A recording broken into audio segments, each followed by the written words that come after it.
Hello, it is Monday, it is sunny, it's beautiful. So we are on our fourth wound. Yes. So this wound is the abandonment wound. Um, I did this one last because first, for a while, I thought, I don't have this wound at all. I don't have an abandonment wound. And as I truly looked at it and kind of saw some things, I did recognize that I do. And what you will probably recognize is that you have every single one of these, and mostly everyone has something in these ones. Maybe not as deeply as other ones, as maybe you have a very strong guilt one, and or someone else who might have this abandonment one might be a kind of more of a stronger for them. So I truly think we all have each and every one of these wounds. They all just affect us differently, and we all have them different levels of things with each one of them. So with abandonment wound, it's kind of being like a child who's you could have the extreme where basically, you've been abandoned by parents or even siblings or just caretakers in general. Just having that abandonment somewhere that happened in childhood, any kind of abandoned, feeling like you've been left behind on something, and just it could be small. It could be something small. It could be something really big. So, like I said, it's all affects us on different levels. So, here's some wounds that come with it. Some things, and one of them is you feel like you're being left out, not being involved, or also the feeling of being left, like you're afraid of being left. You have that fear of someone leaving you. You also fear leaving others as well. You think that you have this strong sense of you don't like you can't go because you feel like you would abandon them.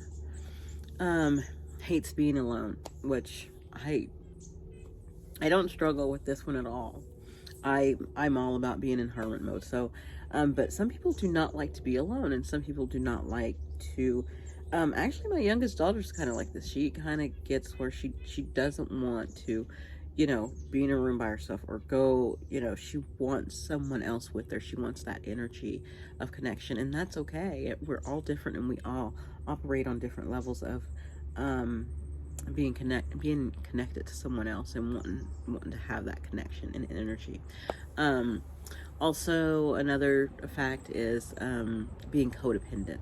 Just so much so where you're not functioning and truly making decisions on what you want, but you're depending on others or always looking for others for advice on things because you depend on other people's opinions and depend on others so much. You have that dependency so much that you can't just do it on your own. Also threatens to leave. Fine, I'm leaving. And actually my youngest daughter, she probably needed to work with her because I'm leaving, like getting their stuff and going, and threatening want to leave, but actually just using that as a threat towards someone or to make someone feel away, and to do that with that threat and threatening leaving, and so creating an abandonment with someone else because of the one you don't have healed. And what happens is you tend to attract emotional unavailable people. I used to be a emotionally unavailable person. Yes, I will tell the truth. I struggled with kind of expressing my emotions. So I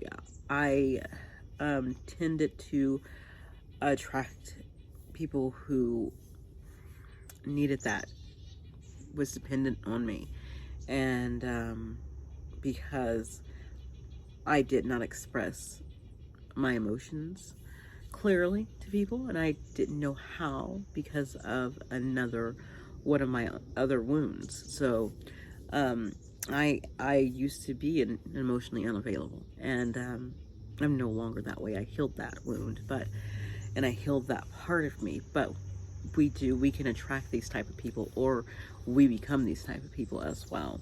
So you can actually be one of these type of people and end up attracting a certain thing as well. So it all just kind of works out in this balance of life, with your wounds and how your wounds affect other people around you and how their wounds affect you.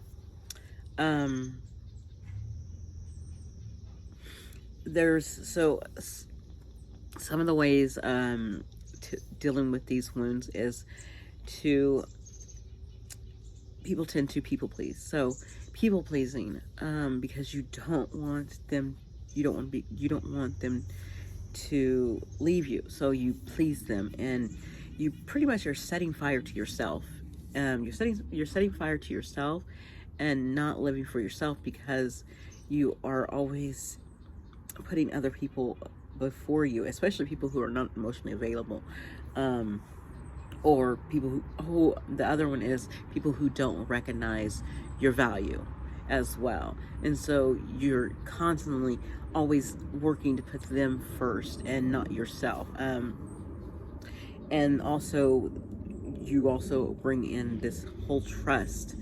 You also have this whole trust problem as well, so that you're not trusting the person either, and not trusting relationships. And so you have to remind yourself that people are not plotting to leave you and to want to hurt you. And so you need to first recognize that okay, first, I am lovable, and that people are not plotting to leave me, and that I am worth fighting for. I am worth staying with, and no one's trying to leave me. And I'm not going to abandon myself, and the person next to me is not going to abandon me either. It's kind of finding trust in yourself first, and trusting and understanding and loving yourself. All these wounds will always go back to self-worth and self-value. And so in the end, when you are going through this healing process, remember that the best thing to fall back on is building your self-worth and your self-care, and taking care of yourself, and building the confidence within yourself is always the best thing to fall back and learn and grow with when you are healing. So you guys have a wonderful day. If you have sun, enjoy it. I will tomorrow. I'm going to be doing mother wound. I'm gonna say motherhood, because yeah, motherhood causes wounding as well. So, but I will talk to you later, and thank you for listening. Hit that like and subscribe button. Okay, bye.